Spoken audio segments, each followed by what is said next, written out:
Hello, everybody. Welcome. Welcome, and thank you for being here. We are recording this webinar, and if you are watching live, then today is March the 19th of 2026. If you're watching later on, then that is when this was recorded. So I would like to thank Stanley Middle for inviting me to give this presentation, and a special thank you to Nikki Asaro Bots. I'm also going to share this slide deck with her so that she can share it with you. So the information that I'm sharing, she'll be able to share with you as a resource after the fact. And I will also put my contact information into the chat. Now, if you have a question, I don't have the chat open right now for participants, but I do have a Q&A. So if you go Turn to it the down a little bit. So if you go to the bottom of your Zoom screen, you'll probably see a thing that says Q&A that you can click on, and you can type a question in there if you have one. Or it might be three dots that says more, and you might have to tap or click on that, and that will bring up the Q&A. Now, while I'm sharing the slide deck, I won't be able to look at the Q&A, but it's possible that Mrs. Saro Bots might be able to answer some questions, or she might be able to unmute herself and ask me the question out loud to ask to you. But I will also leave time at the end for questions. So if I don't get to your question live, if I'm not able to answer your question, leave it in the Q&A. And then when I stop sharing the slide deck, I should be able to get to it. All right. So what today is about, or what tonight is about, is trying to connect students and families and parents, guardians, with the resources that they need to help support their students go on to the next step after high school. And college looks different for a lot of different people. I want to come across with a few main messages, which is that there is some kind of fit out there for everybody after high school. You don't have to have it all figured out now, but I would like to give you resources so you can start thinking about it. Also, there are ways to pay for college, or there's ways to select colleges that are more affordable, and we'll talk about that. And I want everybody to know that there is a fit out there for them, and there is a way to get it paid for. And so that's some of my main messages. By the way, we are CalSOAP, the California Student Opportunity and Access Program. Everything that we do is free, and I would like to serve as a resource for you.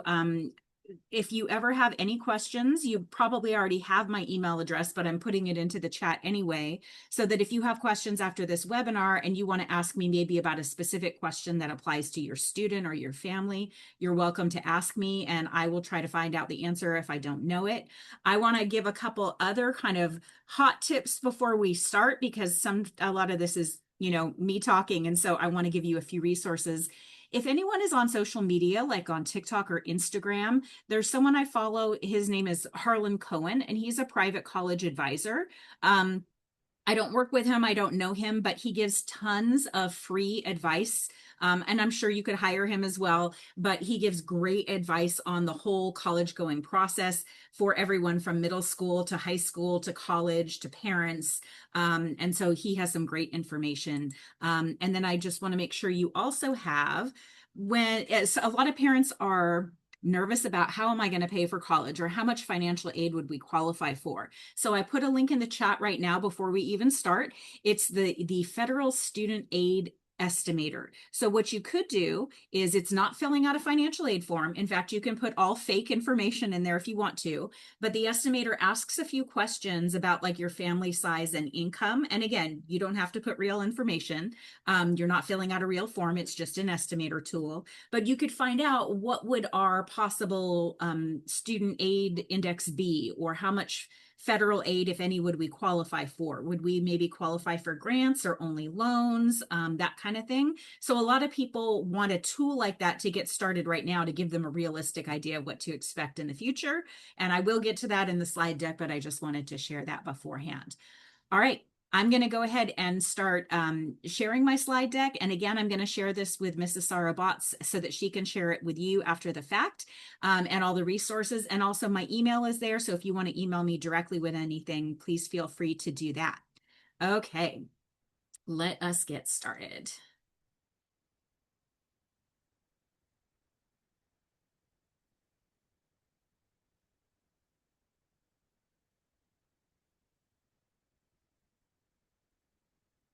All right.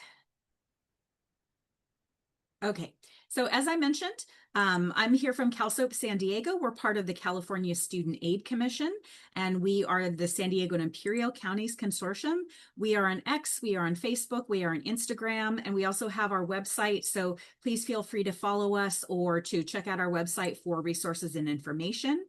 A lot of times when I'm doing a presentation in person, I'll ask students, what words do you think of when you hear college? And a lot of things come to mind, and some are great things like opportunity and degrees, and other things are scarier things like debt and money, you know? So college is many things, but a very basic definition is it's school that can prepare you for future jobs and careers. And for students, it's a place where you choose your classes and you choose your major. In other words, it's not being decided for you. You get to choose what to focus on or what to specialize in.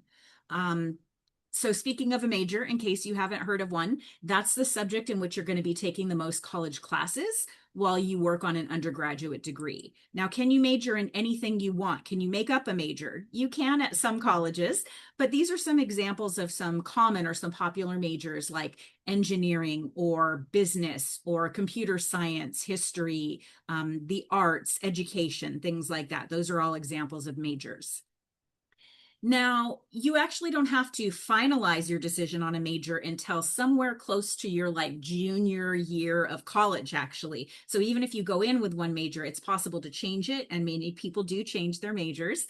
But if you're looking for, I want to do this job, but what major would I do? You know, what major would I choose to be a marine biologist at SeaWorld? Or what major would I choose to be a computer programmer? Or whatever it is you might be interested in.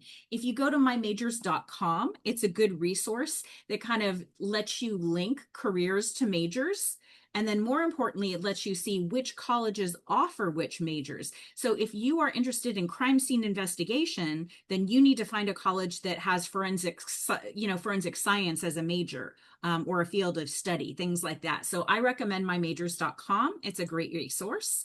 A couple other resources, and I'll make sure to have links to these that I'll share, is California Career Zone. That's an excellent one. ONET Online is very data heavy. It's really good for adults. It's okay for students, but it's a good resource with lots of information.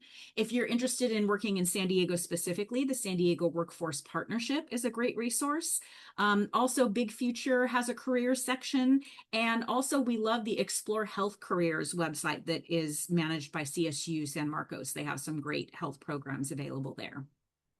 Students, if you would like to figure out, well, what do I want to do? You know, like I know what I like, I know what I don't like, but I'm not sure what I want to, do with my life. I'm 13. Do I have to decide yet? No, you don't have to decide. But what you can do is explore. And I want you to think of exploring as fun and exploring to open up possibilities for you. I don't want you to think of it as something that has pressure and stress. I want you to think of it as something fun and something that you can figure out what works best for you. So if you go to CA Career Zone, you could actually they have a couple different interest profilers. Some are short, like 30 questions. Some are longer, like 60 questions. And this is free, but they'll just ask you these questions that you can answer literally with an emoji face. So it'll say things like, would you like to write books or plays? And you could say, yes, that sounds awesome. I'm kind of neutral, or no, that doesn't sound like me. Would you be interested in developing a new medicine? Would you be interested in, and they have all these questions. And then based on that, it helps guide you to possible careers and majors, which can be helpful and fun if you're exploring. I know that since you're in San Diego Unified, you might also have access to the Zello program, and Zello has a lot of similar things like that that help you. Families and students, if you happen to be watching together, sometimes these are things that go unspoken and you don't realize it, but it's the type of thing that can create a really good conversation in the family. So maybe parents, you might want to ask your students like, hey, what's your favorite subject? Or is there a problem in the world that you would like to solve? Do you have a dream job yet? Or have you thought about what college you might want to attend? And if you do know what college you want to attend, what degree or certificate are you, seeking to get into the career that you want? Okay. This slide just very simply puts averages in place to show you how education level can correlate with income potential. Now, I say to people all the time, you can be a high school dropout and be a millionaire. And maybe that's because of luck, and maybe that's because of talent, or maybe that's because of hard work, or many reasons. Also, you could have, 2 doctorate degrees and not make any money if you're not working, right? So it's not just about the education, but we do like to track averages and say, well, on average, how much money does someone make who did not graduate from high school? And over the course of their lifetime, the average would be about a little bit under $1 million, which if you stretch that out over 40 or 50 years of work, might not be enough to live very comfortably in a place like San Diego. Notice that just getting that high school diploma already increases your average likelihood of earning potential up to $1.3 million. Notice that every time you get a little bit more education, you have a little bit more earning potential and more opportunities to go on to jobs and careers that might be more lucrative. Now, of course, it always depends what the job is, and education is not the only way, at least formal education, I should say, but there is a correlation there. And so I do want people to see that college it costs money, and college takes time and effort. But you might also see it as an investment if you're going into the type of career that needs a college education. All right. Also, students, I don't want you to think of college as just a place where you have to go because you have to get a job. While that might be true, it's also a great place if you are interested in sports, whether you're an athlete, whether you are a fan of attending games, whether you like to play competitively or recreationally. All college campuses have, gyms and pools and tracks and teams and, all kinds of opportunities that have to do with watching and playing sports. Sometimes it gives you the opportunity to study abroad, where you could take a quarter or a semester in another country. It's a great place to make connections, to make friends, to participate in clubs and leadership opportunities. Also, they all have career centers, which is a great place to learn about jobs and internships, both while you're in college and afterwards. It's a place to find mentors, and it's a place with a lot of resources where if you just get a job right out of high school, you might not be able to connect to something like a student health center, a career services center. It also comes with kind of fun things like you get an Amazon student discount for your Amazon membership. You get discounts to technologies like Apple and Amazon, and to movies and restaurants and shows and things like that, to an MTS trolley and bus pass if you're local to San Diego, things like that. So there's a lot of things about college besides just the money earning potential, that hopefully will be positive for you students. So I've heard the terminology ikigai, which is a combination of Japanese terms, iki meaning life and gai meaning worth. And so this is about, well, what's your life's purpose, right? What reason would you have for getting out of bed each day? I hope that any students who are here, or any parents of students, that those students go on to have a lucrative and successful job and career somewhere in their future. But I also hope that it's something that doesn't make them miserable. I hope it's something that brings them joy and fulfillment, and challenge and worth. So what I like to think of is, when you're thinking about ikigai, you want to think about the following 4 things in your future. What do you love, right? What are you good at? What does the world need? And here's a key thing: what can you also be paid for? So I can think of some things that maybe check 2 or 3 of these boxes, but in order to find a career, a livelihood, a vocation, that's something I want to make sure that I can also be paid for it. Okay. So again, there's career resources that I'm not going to just kind of share have you look at websites. I'll go on to more information, but there are lots of things out there that can help you look for careers. One of the things I like to share with students is what they can do now or in a few years from now in high school, if they're interested in pursuing kind of certain types of careers in their future. For example, if you are interested in land, ecology, agriculture, maybe the mechanical sciences, There are land grant universities, like for example, New Mexico State is one, UC Davis, UC Merced, Purdue's another. And if you're looking for a local thing, there's a really cool program at Mission Trails Regional Park.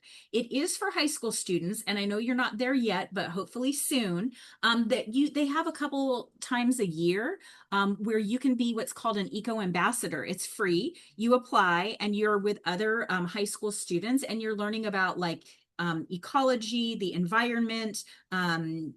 There's people there that are like park rangers and park guides. You're learning about environmental science. And if that sounds like you, if you like to be outdoors in nature, learning about nature, conserving nature, then consider that type of program.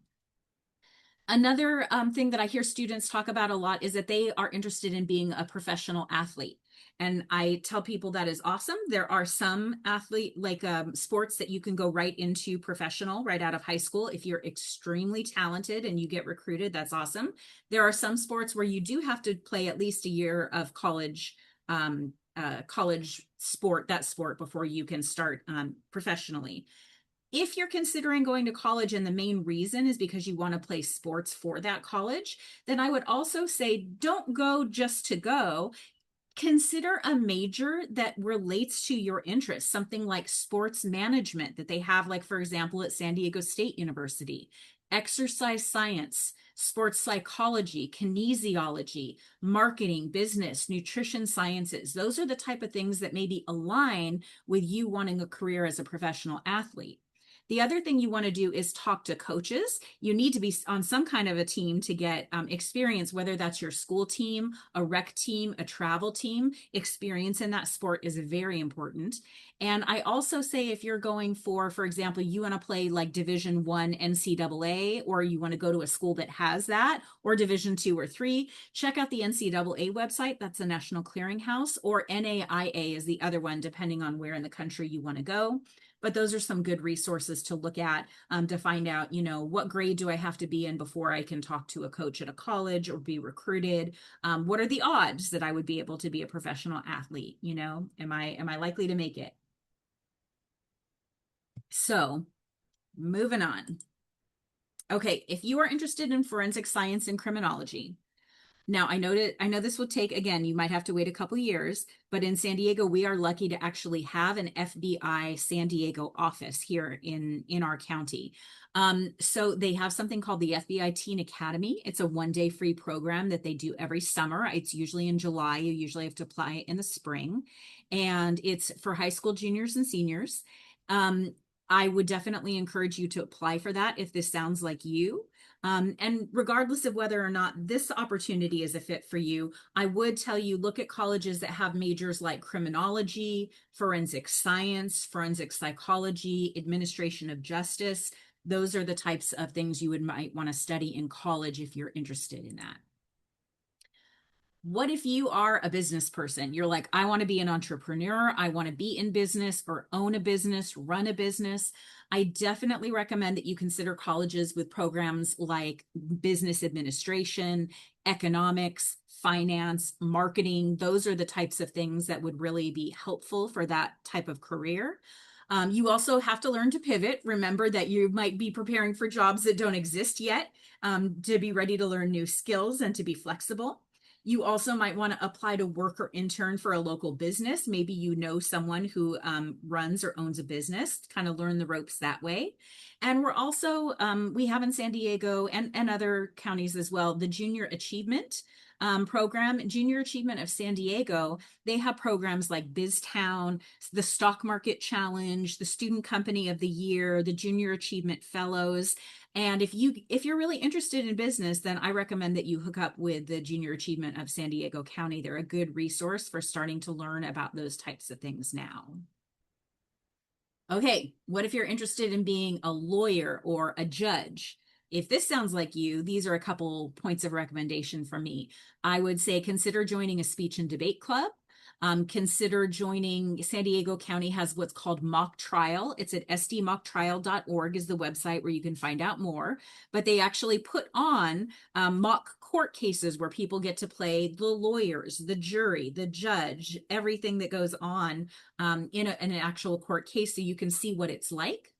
Now, for your bachelor's degree, which that's usually the first college degree you pursue, you want to consider colleges with majors like, for example, something like pre-law, maybe criminal justice, political science, English, philosophy, economics. Toward the end of getting your bachelor's, you'd also have to take a test called the LSAT, and that is a test that lawyers have to take to see if they can get into law school. Then after that bachelor's, you're going to apply to and hopefully get into law school, which usually takes about 3 additional years. And then finally, to actually practice law in a specific state, you then have to take and pass what's called the bar exam. Okay. You would start as an attorney or a lawyer, and then it's possible you might work your way up into something like a judgeship. All right. I hear a lot of people who are interested in nursing. Nursing is one of the most competitive programs to get into at the bachelor's level. But I do want to give you some information on the different types of nurses and also the different local programs that do have nursing programs, the local colleges. So here are some of the different types of nurses. You could be a CNA, that's a certified nursing assistant, and that usually takes the least amount of training as far as like number of months or number of years that you'd have to take to train.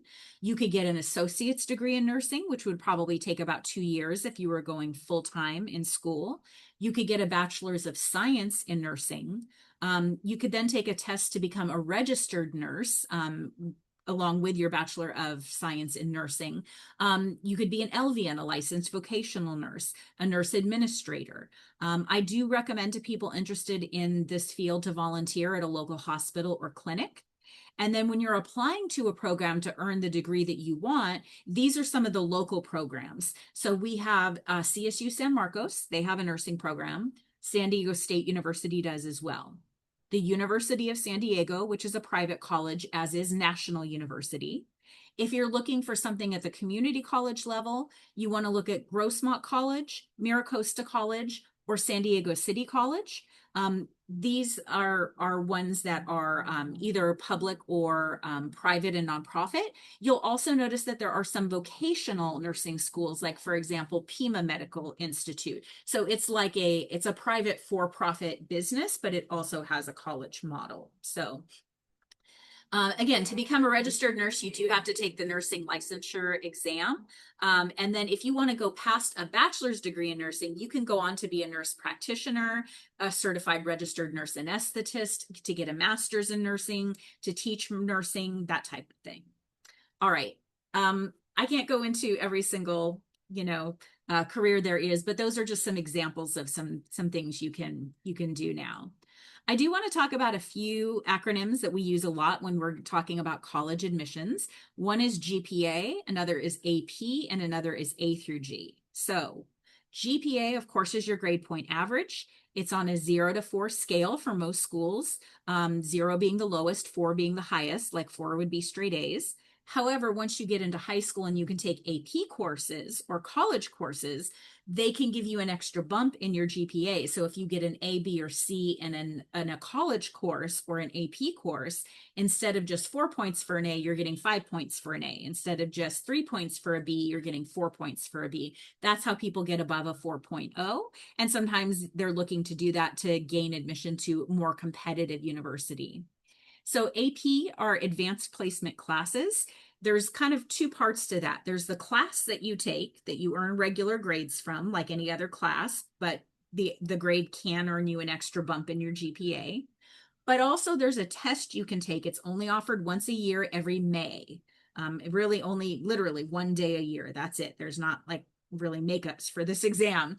But if you take this AP test and pass it with a certain score, many colleges will also give you actual college credit as if you've taken a college class for taking and passing this AP test. So AP is two things. It's both a class and a test. You can do the class and not take the test. You can also take the test without doing the class, but very often they do go hand in hand. Now, A through G, that's the pattern of courses that you have to take to be eligible for a four-year university. And it includes a certain number of years of English, math, etc. So these are automatically kind of built into the San Diego Unified School System, that in college, you're going to take at least 2 years of history or social science. You'll take 4 years of English. You'll take 3 to 4 years of math. 3 is required, 4 is recommended. If you're looking at a competitive university, I definitely say don't just go to the minimum required, go beyond that to what's recommended. However, for math, these don't all have to be taken in high school. Some of you might be taking right now in middle school something like Math 1, Integrated 1, or Algebra 1. And they do look back as far as middle school for math. Not for most other subjects, but they will for math. Okay. You also need 2 to 3 years of science. 2 are required, but 3 are recommended.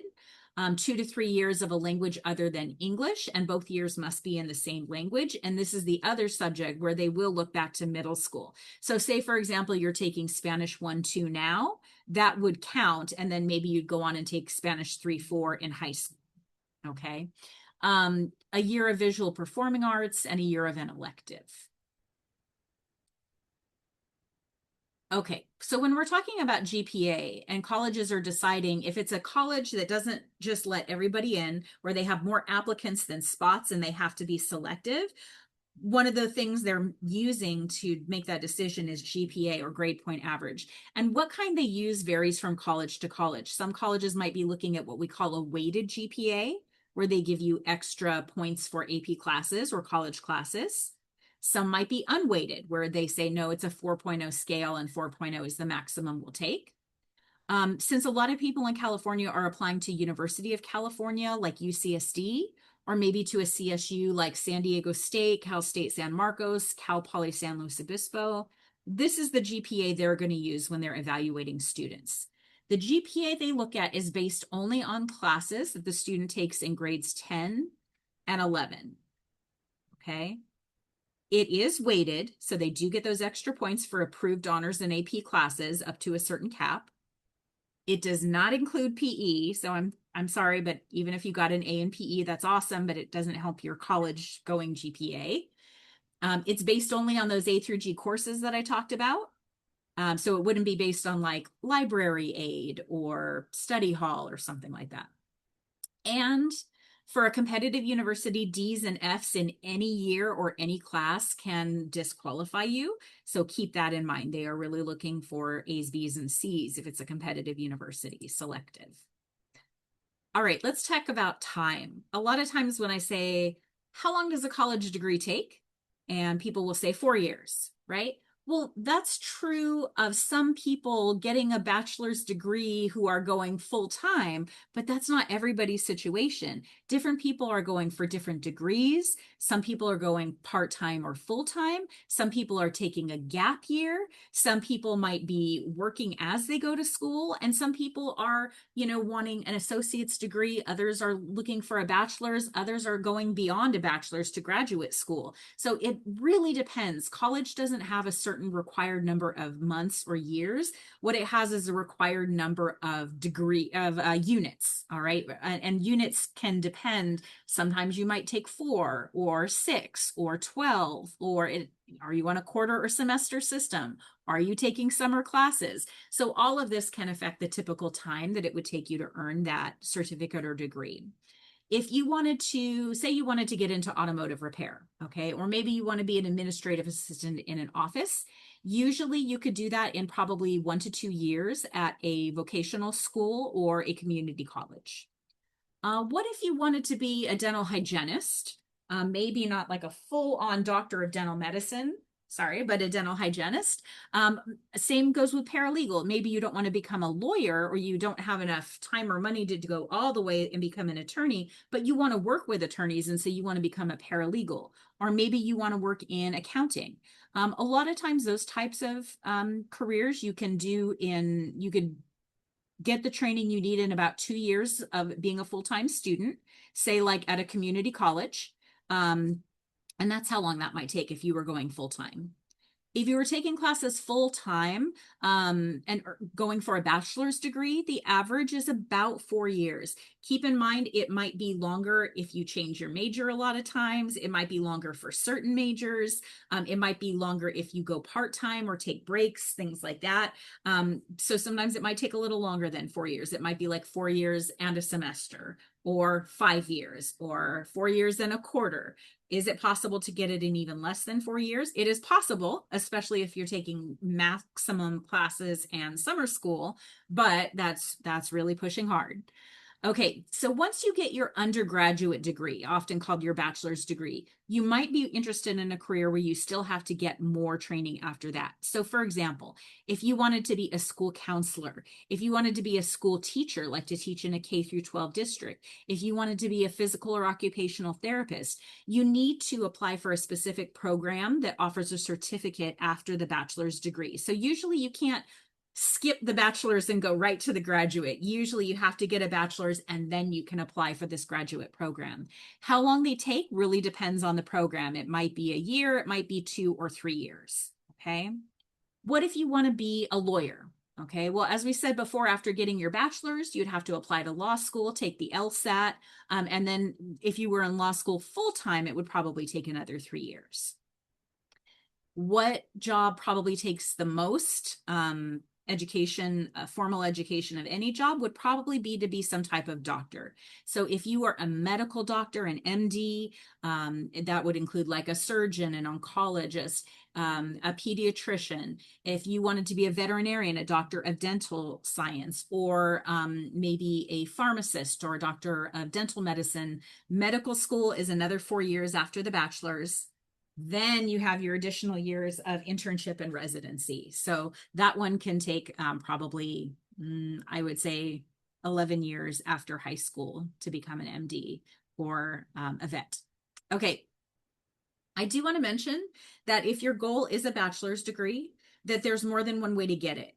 And I like to tell people there's not a right way or a wrong way. There's not a good way or a bad way. There's just different paths that might be a better fit for you at a given time in your life. So for example, I want to get my bachelor's degree in engineering. Okay. So I go to UCSD and I'm there for about 4 years and I get my bachelor's in engineering and I get my diploma. Awesome.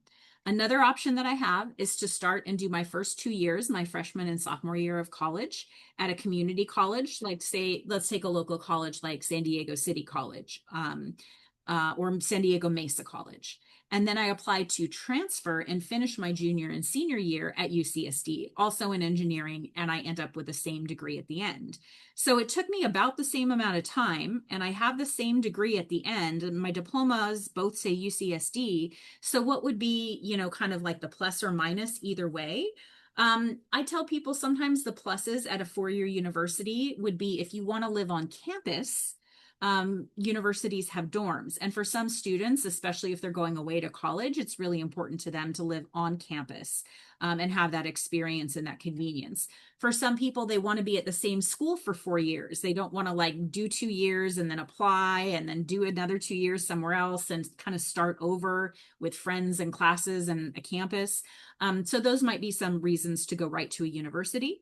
On the other hand, some reasons to start at a community college would be cost, right? It's going to be extremely affordable to do your first 2 years at a community college. You're still getting the same or very similar lower division classes. You also, if you need to take a break or change your mind or something like that, it's a lot less pressure. If you're doing it at a community college, it's a good place to explore. And it's a great place to save money in that regard. But like I said, there's not a good or a bad way. It just depends what might be fitting you in your life at that time. I'm just about giving you options and giving you information. Okay. If you're interested in going to school in California specifically, a website I really strongly recommend is californiacolleges.edu. Not only is it great for you to research, but once you get into high school, you can actually enter your classes and grades, and it automatically integrates with the UC and the CSU application so that you can upload that part of your application to your college application directly, which is really nice. So I'm a big fan of californiacolleges.edu. I recommend it highly. All right. So these are the systems of higher education that we have in California. The first three here are public. So we have the community college system. We also have the CSUs and we have the UCs. So far, these are all public systems of college. Then we'll also see that we have private systems of private colleges in California. Locally, we have, for example, Point Loma Nazarene or University of San Diego. A little farther north in LA, we have USC, the University of Southern California. But these are the different types of colleges available here in the state. Some of you might be interested in exploring different things: community college, the CSUs, the UCs, the privates, maybe vocational schools, or maybe you're looking at out-of-state schools, whether they are public or private. Okay, so factors to be considered for college admissions. For a community college, you have to have a high school diploma or GED equivalency or be 18. That's it. That and an application. Okay, so they are not in the business of keeping people out. They are there to serve the community. And so there is a spot for you at a local community college. We're really lucky here. We have very strong community colleges in the area.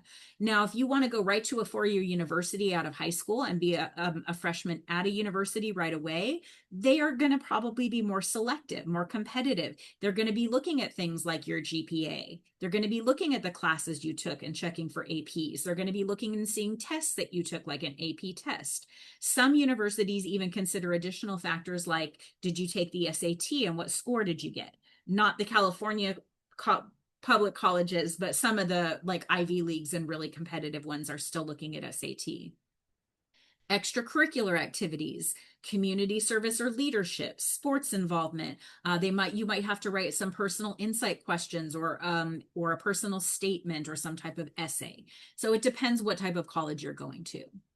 I'm going to just quickly go through the different schools and highlight some benefits and limitations, and then I'll get into the money part, which I know a lot of families are very anxious about hearing the money part of how to pay for college. So I definitely want to get into that. Okay, many community colleges in California, more than 100. Okay, they offer everything from transfer degrees, associate's degrees, certificates. The admissions process is not competitive. It is a free application. You do not have to pay for an application to a community college. It's very affordable for California residents. And in fact, if you are a California resident for at least 3 years, you should be eligible for free tuition for 2 years with the Promise Scholarship, regardless of family income. You get similar education as you would get at a university for the first 2 years for the lower division. They're flexible. You can start there as a freshman and sophomore and then apply to transfer and finish your junior, senior year somewhere else. But what's a limitation of a community college? The highest degree is often an associate's, and many of them don't have dorms, so you can't live on campus there. It is a commuter-only school. I want to highlight some of the careers that can come out of a community college, where you don't necessarily have to go all the way to a bachelor's degree to get into these types of careers. And I also want to just highlight some of the programs at our local community colleges. If you're interested in being a firefighter, then the 3 schools that have that are Miramar, Southwestern, and Palomar. Okay. If you want to get educated in nursing, you would either you could go to San Diego City College, to Grossmont, or the College of Continuing Ed offers a certificate program. If you're interested in personal training, being a coach, being a fitness specialist, being a personal trainer, you can get a certificate in that at City or at Miramar. They offer a phlebotomy certificate in San Diego Mesa College, as well as vet tech at San Diego Mesa. For cosmetology, which is like beauty school, they have a program at San Diego City College. If you're interested in being a cook, a chef, culinary arts, Mesa College has a great program, and so does the College of Continuing Education. Grossmont has respiratory therapy. City College has a great audio production and digital music technology program.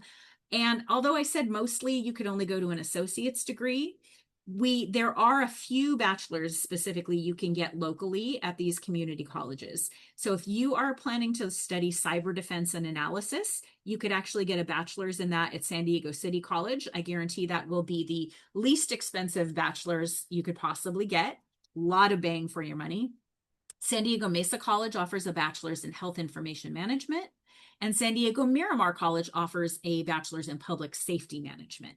Okay. And other community colleges locally, like Southwestern and so forth, are looking to get into this as well, to have a certain area or a certain degree that you could possibly get a bachelor's in. Okay. The California State Universities, there's about 23 of these. These start to get more competitive, right? They're looking for at least a 2.5 GPA. Sometimes it has to be much higher if it's a very competitive CSU. They're not looking at test score like SAT, but sometimes they are, admitting by major. It can be very competitive. They're looking to select the top 1/3 of high school graduates. They are public and they are comparatively affordable, especially for California residents. You get in-state tuition, but that does not mean they're free. They offer bachelor's and hires. They all have options to live on campus. You may qualify for a middle class scholarship, which is something only available for the UCs and CSUs. However, they are more expensive than a community college and they will have impacted majors. Okay. The UCs is the next system. There's fewer campuses. It's a little more expensive and it's a little bit more competitive to get into. There's also a cost to apply for a non-refundable application fee for a UC application as well, about $80 a campus. However, if you're fee waiver eligible, you can get up to 4 campuses for free. They're looking at a 3.0 minimum, and they are looking at many other factors besides just GPA and classes. They also look at personal insight questions, extracurriculars, leadership, community service, etc. They are looking really to select the top 12% of California high school graduates. They offer bachelor's, master's, and doctoral degrees. They all have on-campus options. You might also qualify for a middle class scholarship there. However, they are going to be the most expensive of the public universities in California, and they do sometimes have things like capped or competitive majors. What about private colleges? What about like your Stanfords, your USCs, your USDs, your Point Loma Nazarenes? These vary a lot, and they're kind of independent systems usually. So because they're private, they might have a certain emphasis, they might have certain requirements, they might be kind of a different flavor. They're very specific what they're looking for, or what kind of campus they have. A lot of them accept something called the Common App or the Common Application, where you fill out one application and then you can send it to various private or out-of-state colleges. And the private colleges, it really just depends what they're looking for. They're all really unique.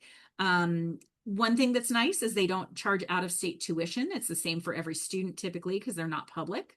They offer bachelor's, master's, and higher. They all have options to live on campus. Sometimes they tend to be small, have really small class sizes, a lot of individual attention. They do tend to have the largest financial aid packages, but that is because on the limitation side, they can be very expensive and competitive. Okay, there are vocational and technical institutes.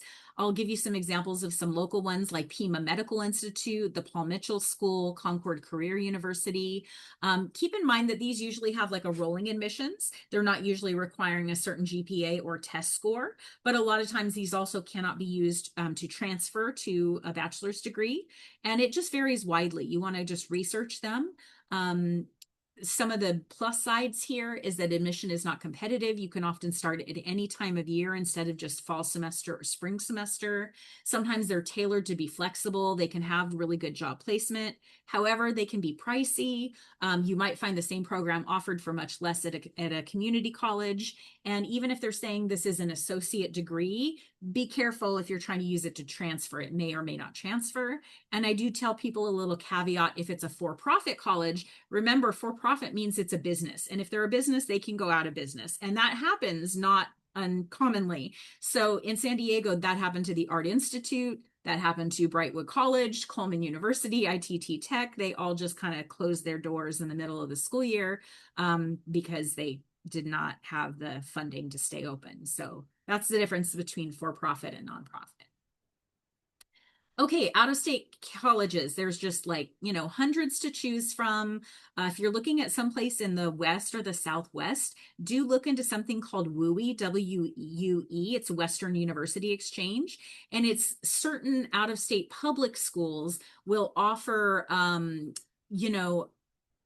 lower tuition for a California resident than they would for maybe a different, like someone from, say, like the East Coast. So I'll give you an example of like Arizona State University offers that, however, only for certain campuses and majors. So you have to be, you have to be careful. If you're looking to go out of state or to a private, you also might have a financial aid form called the CSS profile. You'll get into that in high school. I don't want you to worry too much about it now. And I did want to just mention military options. Parents, if you are or were in the military, please go to the CalVet website, calvet.org, to find out your benefits related to education. Sometimes students can get partial or even full tuition coverage at many California colleges if the parent was killed or disabled in the line of duty. And you'll probably know this if you are disabled and it was in the line of duty, it'll be like with a percentage, like some people are classified as like 50% disabled or 100% disabled. So those kind of classifications can affect how much aid a student can be eligible for as far as like a tuition coverage. Also, members of the military get GI benefits, which is money for them to go to college. But if they didn't already spend it on their own education, it's possible you can transfer it to a dependent. So if you did not spend your own allotted budget on that, consider, if you're a student, ask your parent about that. If you're a parent, ask CalVet about that. You might also want to look for colleges that are designated what we call yellow ribbon colleges. This means that sometimes they'll have like a veteran center. They will work with military students and their dependents. And also many colleges offer ROTC programs. So students, if you yourself are interested in going into the military, but you want to go to college first, a really good way to do that is through ROTC because it's giving you some exposure to the military, but it's also, you're not actually enlisted, but they also offer a lot of scholarships and a lot of support. Okay, now let's talk about the money stuff. This is a breakdown of just looking at tuition. This isn't other costs, but just tuition only for 1 year full time. These are kind of estimated tuitions at various college systems. So for a year of community college, if you are going full time, let's say it's about $1,200 to $1,400. That works out to a little bit over $100 a month. That's very affordable. However, even then, if you're a California resident, you'd probably qualify for the Promise, which is 2 years of free community college if you are a first-time college freshman. So we'll get into that in a sec. For the CSUs, it's up to right now about $8,000 a year. For the UCs, it's up to about $15,000 a year. Now consider that's just tuition. When you say tuition and fees, it might be up closer to $20,000 a year. And then for your private universities, say like your MITs, your Yales, your Harvards, most of these are going to be upwards of $40,000 per year in tuition. So I know these are some intimidating numbers, but I want to talk about financial aid and how to cover it. So part of the cost of college is not just tuition. Of course, there are also books and supplies that you have to purchase. There's also room and board, which means rent or dorms and the food or meal plan, depending if you're, living on or off campus, getting your own groceries or going to the cafeterias. There's miscellaneous expenses, there's transportation, there's health insurance. It's costly to be a human, and it's even more costly to be a student. All right. So I know everybody wants to know, like, how should we pay for college? What I want you to be aware of is how much it costs, but then also not just how much it costs, but how much financial aid can I expect to receive versus what would we as a family have to pay out of pocket. So that studentaid.gov financial estimator that I put in the chat at first, that's a really helpful link to start exploring. Okay, well, will we qualify for any need-based aid? Will we qualify for grants or for work study? If not, would we qualify for loans? And if so, would we want to take loans? Okay, those are the things you can start researching now. But these are the main ways that are ways to pay for college. And you'll probably have to use a combination of them. Number one is savings. This is great, and I encourage everybody to save for college, whether it's in like a 529 savings plan or just a savings account or whatever. But a lot of us are not able to save the amount of money we need because college is so expensive these days. The other thing I want you to prepare to do is families, you're going to fill out probably a form called the FAFSA or the California Dream Act, but not until 12th grade. And then you'll also fill it out once a year, every year that you're in college. And that's what opens it up opens up the door to you for any federal aid you might qualify for, any state aid you might qualify for, and any institutional aid at a college that you might qualify for. So grants, loans, work study, that all comes from filling out a FAFSA or a DREAM Act. The other thing you can do is research scholarships. Scholarships, like grants, are free money. They are gift aid. You do not have to pay them back. Scholarships might be big or small. They might be 1 year or for every year renewable while you're in college. It might be a tiny amount like $500. It might be a big amount like $5,000. It just depends on the scholarship. They're from all different sources and with all different deadlines. A lot of times students, you might have to wait until senior year of high school for some scholarships, but there are some contests and scholarships you can enter earlier, and I'll share some of those as well. Then the last way to pay for college is to take out a loan. Now, remember, if you're borrowing money, you will have to pay it back with interest, right? So you're going to have to decide, what is my ROI? If this is an investment, if I'm investing in college and this is a business decision, what is my return on investment? Am I going to make enough to be able to pay this off? Or parents, is my student going to make enough to be able to pay this back, depending if it's in the name of the student or the parent or both. So loans are something that are a little bit trickier. They're not gift aid. They do need to be repaid, and you want to be careful about that. All right, so what is this FAFSA thing? It stands for the Free Application for Federal Student Aid, and you would eventually in high school as a senior be filling it out if the student is a U.S. citizen or permanent resident. If the student does not have a social security number, they would be filling out the DREAM Act because they would not be eligible for federal aid, but they could be eligible for California aid if they were going to college in the state of California. So you don't have to worry about that for a while, but just know that it's out there and students will be doing it in 12th grade and then once a year while they attend college. What do they ask on this form? They'll ask for your family size, your income, your assets, and they'll continue to consider the parent income until the student is age 24. Unless that student gets married, has a child, joins the military, is homeless, is a foster student, unless one of those situations applies, then probably they're going to consider the parent income until age 24.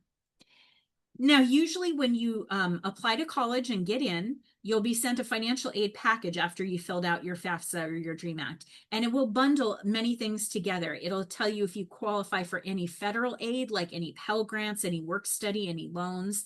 If you qualify for any California aid, like a Cal Grant, a DREAM Act, a Promise, a middle class scholarship, and also anything from the specific institution, the college itself, like a state university grant or the Blue and Gold UC grant, something like that. So we can see here that on average in America, about a fourth of college is paid for through grants and scholarships, but the rest is often paid by students, by parents, by relatives, and by borrowing. So we want to make this little yellow piece of the pie as big as possible because you want to get as much gift aid and as many scholarships as you can. That's free money you don't have to pay back. You might also want to check out the CalKids website, calkids.org. It's possible you might have a scholarship from the state of California waiting for you. That could be up to $500, but that is based on family income and going to public school. You could also save, like I said, in a savings account, in a 529 savings plan, but kind of get familiar with what do scholarships look like? What are we going to start looking at when we need to start looking at money for college? Yes, calkids.org. And okay, I want to highlight some things that are for students that aren't just seniors in high school. Big Future, there are scholarships that do a monthly drawing that are for grades 10, 11, and 12. There's something called the Paula B. and Oliver W. Jones Foundation that also does 10 through 12th grade scholarships. If you want to look at the Breakthrough Junior Challenge, if any of you follow Mr. Beast, you might know he hosts these awards, but it's for students ages 13 to 18. And it's about making a 2-minute video about a science concept. And the winning scholarship is actually $250,000. So that's a good one. FastWeb is another place where you can specifically search scholarships for younger students. It's a website. What are some others? The VFW Voice of Democracy does a scholarship contest that's specifically for middle schoolers, so you could check that out. The Gloria Barron Prize for Young Heroes is for ages 8 to 13, so you don't have to be a senior to do that one. And there's also a haiku competition for grades 7 through 12. So there are some things that are available for younger students, but a lot of scholarships you do have to kind of wait for. These are some of the resources I went over. And again, I will share this with Mrs. Sarobot so she can share it with you. This is our social media handles and our website. And I'm going to go ahead and stop sharing now so we can see if there's anything in the Q&A. Oh, when should you start studying for the SATs? Okay. The SATs are no longer required at any California public college. So the CSUs don't look at them, the UCs don't look at them, community colleges don't look at them. The privates in California, that might be test optional, or there might be a couple that are still test required, say like Stanford. If you are interested in studying for the SAT, what you want to do is get the Blue Book app. It's called Blue Book. It's also what you'll take your AP tests on and your SAT on, and they'll pair with Khan Academy, and they'll let you start doing practice questions so that you can start finding out what it's like. You don't need to hardcore start studying for the SAT if you even need to take it, because you're not going to be taking it until probably your junior year of high school. But you can get exposed to it and see what's on it. What's a good score? What kind of questions do they ask? What should I be expecting? And you can start that as young as middle school, but you won't really need to start the hardcore prep if you are taking it at all. You won't need to probably do that until like your sophomore or junior year of high school. Do colleges in San Diego have tag agreements, the transfer agreement guarantee? Yes, it is. Yes, we do. Some of them, but it's only to transfer, it's only a guarantee to certain colleges. So if it's a very impacted college like UC San Diego, they won't necessarily have a guarantee from a community college, but they will have a transfer pathway. It's just not a guarantee with a certain GPA minimum. You have to meet other competitive requirements. But yes, tag is possible from San Diego community colleges. Where you're transferring to, though, some of them have agreements and some of them have guarantees. So it depends on the university. When you're in college, should you have a part-time job to earn money? That's a great question. It's hard for me to prescribe a one-size-fits-all solution, okay? But I will say that studies have found that if you have a part-time job while you're in college, say it's maybe 10 hours a week, and maybe if you're a little older and more mature, maybe up to 20 hours a week, that a job actually helps you manage your time and balance your classes. I wouldn't necessarily recommend it like your first quarter or your first semester in college. You might want to take some time to acclimate. But yes, getting a part-time job while you're in college to help you earn money, I definitely recommend it. And if you qualify for work study through financial aid, that's even better, okay? Because that way your salary gets paid for. What tests are considered when applying for a college? So for most colleges, like for a community college, they're not really looking at test scores. For the CSUs and the UCs, they're no longer looking at an SAT or ACT score, but they will look at a score like if you took an AP test or an IB test, say in high school, they do look at those scores and maybe consider that for admissions. For privates, it depends if they're test optional or test free or test required. They might require a test like the SAT. Those would be the main ones that people would consider, colleges would consider. All right. Well, we're coming up on the end of our time. It's almost 7 o'clock. So I'm going to go ahead and end here, but please remember that my email address is in there, kkwhitaker@ucsd.edu. You're welcome to ask me any questions. And thank you all for coming. I wish you best of luck, and please come to me for questions. I will share this slide deck with Mrs. Sarah Botts. And good night, everybody. Thank you.